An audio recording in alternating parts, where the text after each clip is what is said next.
Olá, tudo bem? Hoje nós vamos falar de algo muito importante para o nosso desenvolvimento social e cultural. Falaremos sobre o racismo.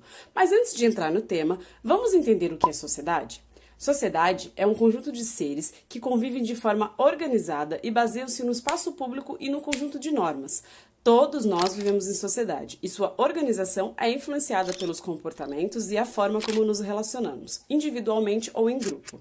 Tais elementos irão determinar as interações entre os indivíduos, construindo uma identidade cultural comum. E é exatamente aí que nós entramos no nosso tema de hoje, o racismo. Para entender bem o racismo, precisamos de duas definições importantes. A primeira delas é o que é o racismo.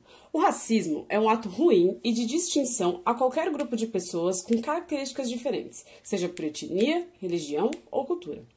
Já a segunda definição importante é o que é o preconceito. O preconceito é uma ideia formada sem conhecimento e que, a partir daí, se forma uma opinião negativa. Você deve estar se perguntando o que tais definições têm a ver com a sociedade. Eu te explico. Tudo. O racismo é uma das heranças culturais que hoje guiam nosso convívio social, sobretudo quando falamos de corpos não brancos. Os corpos não brancos, negativamente chamados de negro, contribuíram para a formação social. Porém, desde sempre, foram tratados por corpos brancos com preconceito e desdém. Ser uma pessoa negra na nossa sociedade, desde a escravidão até os dias atuais, sempre foi estar um passo atrás socialmente falando. O que muitos não entendem e se questionam é como o racismo atua há tanto tempo dentro da nossa sociedade. Acontece que existe mais de uma maneira dele ocorrer. O racismo patológico, por exemplo, é o ato direto e violento de discriminação. Tal ação é muito mais fácil de se identificar e é considerado um ato criminoso. Já o racismo velado, ele é um pouco mais complexo e envolve nossa estrutura social. Trata-se de práticas, hábitos, situações e falas embutidas no nosso comportamento social e que necessitam ser desconstruídas diariamente. É importante frisar que por muito tempo foi negado aos corpos pretos e indígenas acesso à educação, o que transformou tal espaço em exclusivo de pessoas brancas, promovendo assim padrões de branquitude.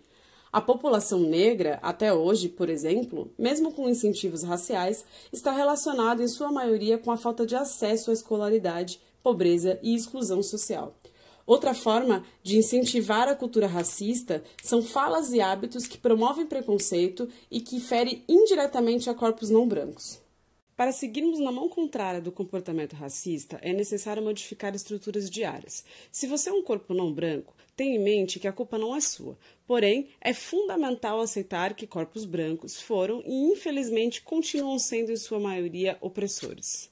Por isso, o primeiro passo é se reconhecer, seja como um corpo branco ou como um corpo não branco, aceitar privilégios e respeitar o lugar de fala de cada indivíduo na luta de racismo.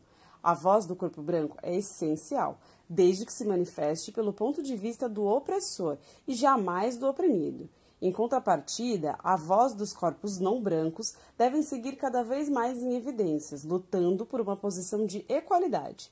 Outro passo fundamental é questionar o racismo e não ter medo de dialogar de maneira justa e coerente. Olhe à sua volta, analise, questione se nos ambientes nos quais você convive existe a presença e acesso aos corpos não brancos. Por fim, e não menos importante, incentive pessoas não brancas, elogie, inclua, se relacione, cobre referências de corpos pretos e indígenas. Busque se desconstruir e não tenha medo de quebrar padrões racistas e preconceituosos. Lute em conjunto para uma sociedade onde todos tenhamos a possibilidade de nos desenvolvermos em harmonia.